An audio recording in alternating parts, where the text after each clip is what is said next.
मित्रों, नरक की बैतरणी नदी पार करती आत्मा की कथा, जिसे आज हम आपको सुनाने जा रहे हैं। गरुड़ पुराण के 7 पुण्य कर्मों की अमर गाथा। प्राचीन समय की बात है।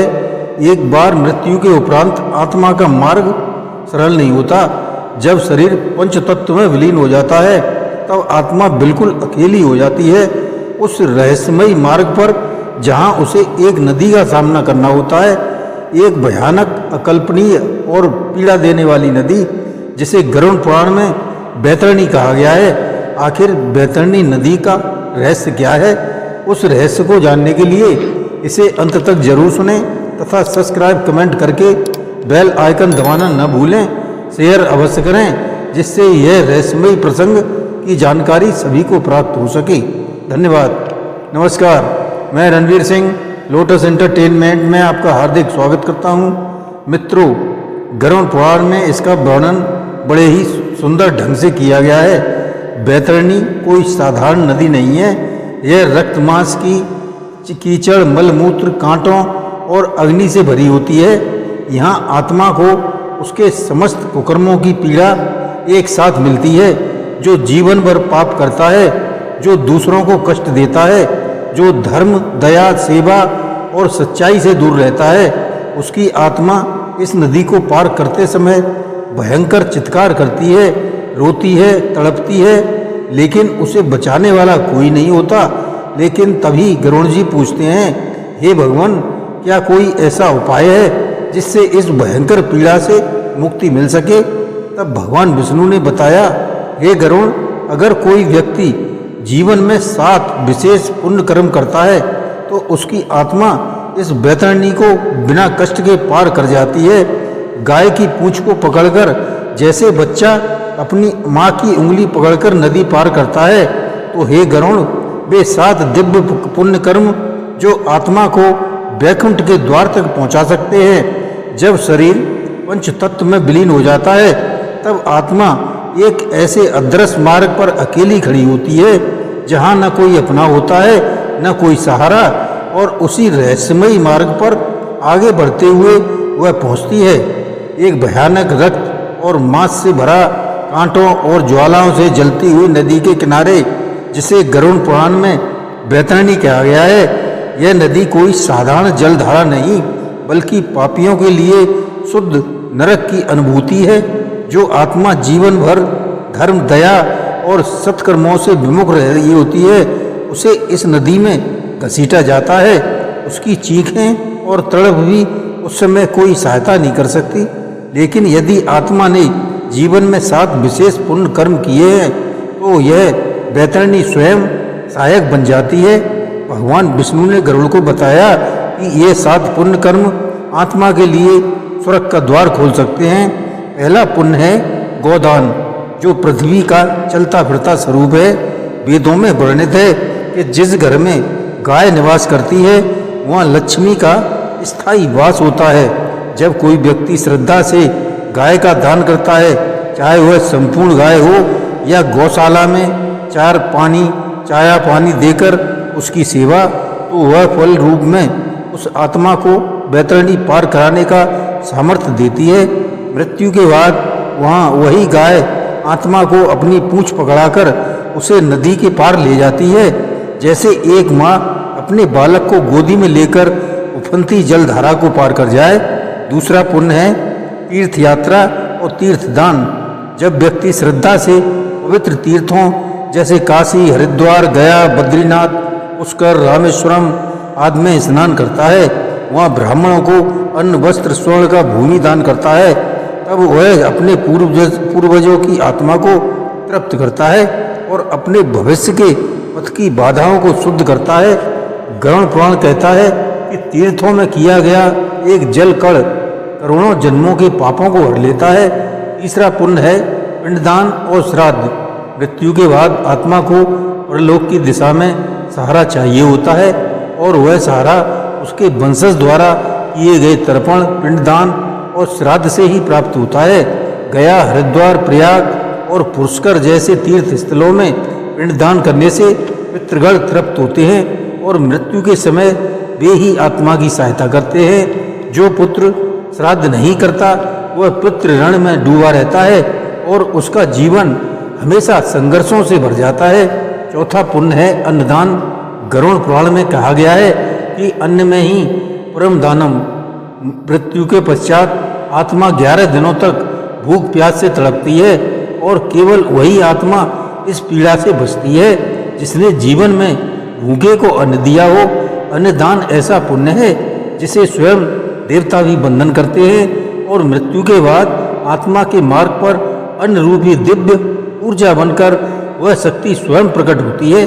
पांचवा पुण्य है हरि नाम स्मरण।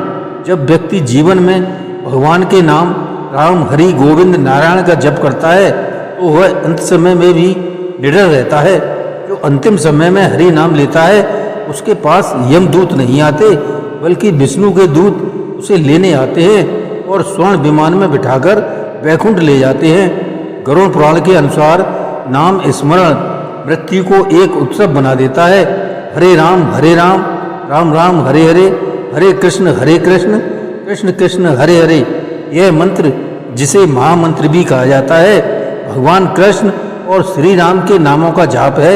इस मंत्र का जाप करने से मन को शांति मिलती है और आध्यात्मिक लाभ मिलता है।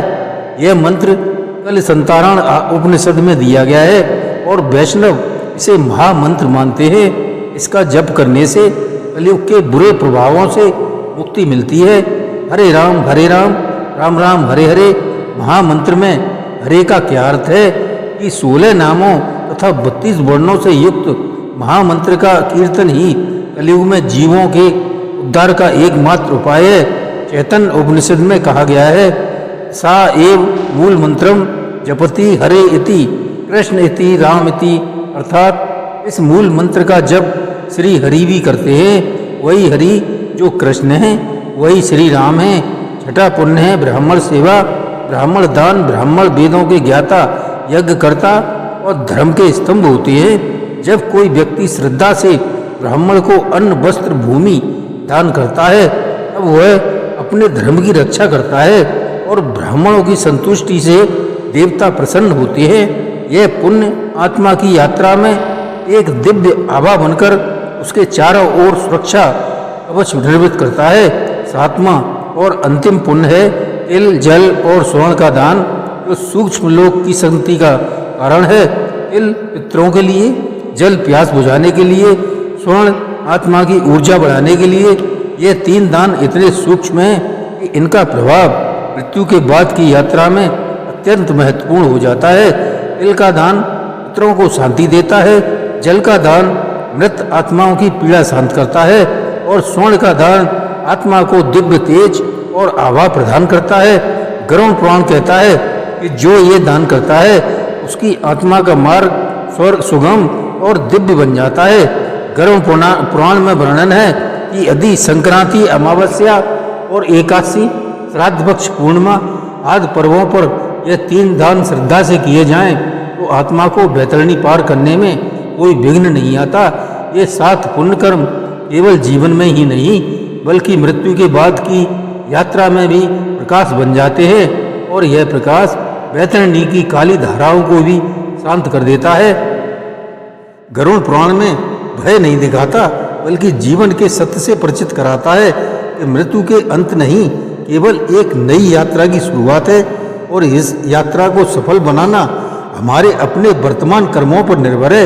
इसलिए जीवन को धर्म सेवा दया और भक्ति से भर दीजिए क्योंकि आज का किया गया पुण्य ही आत्मा को नौका बनाता है और उस पार जहाँ वैकुंठ है वहाँ आत्मा को विश्राम मिलता है। यदि आपने इन 7 में से एक भी पुण्य कर्म अब तक नहीं किया है तो डरो मत, आज भी समय है। बैतरणी का द्वार अभी भी खुला है और 7 पुण्य कर्मों की नौका आपकी प्रतीक्षा कर रही है। पुण्य से मोक्ष तक की सीढ़ी क्या है? इन 7 पुण्य कर्मों से यदि कोई व्यक्ति केवल 2 या 3 ही जीवन में श्रद्धा और निष्ठा से कर ले तो उसकी आत्मा मृत्यु के बाद बैतरणी को सहजता से पार कर सकती है। ये कर्म केवल परंपरा नहीं बल्कि आत्मा का सुरक्षा कवच है। बैतरणी की भयानक धाराएं इन पुण्य कर्मों के पुण्य जल से शांत हो जाती हैं। मृत्यु कोई अंत नहीं, वह प्रारंभ है आत्मा के नए पथ का। इसलिए आज ही कोई एक पुण्य कर्म चुनिए और बैतरणी के पुल की ओर पहला कदम बढ़ाइए। यदि ये लेख आपको आत्मिक शांति दे तो कमेंट बॉक्स में जरूर लिखें। गरुड़ पुराण हमें डराने नहीं बल्कि सचेत करने आया है, ताकि हम समय रहते अपने जीवन को पुण्य और सत्कर्मों से भर सकें। बैतरणी कोई कल्पना नहीं, ये हमारे कर्मों का आईना है।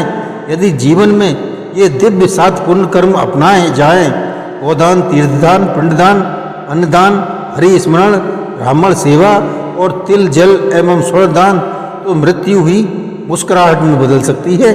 इसलिए भाइयों और बहनों, आज से ही संकल्प लें, हर दिन एक छोटा पुण्य आत्मा के कल्याण के लिए, क्योंकि जब अंतिम क्षण आएगा तो साथ केवल हमारे कर्म और हरि नाम ही होंगे। यदि ये कथा आपके मन को छू गई हो तो लाइक जरूर करें। याद रखें, हरि नाम ही बैतरणी पार कराने वाली नौका है। जय श्री कृष्णा।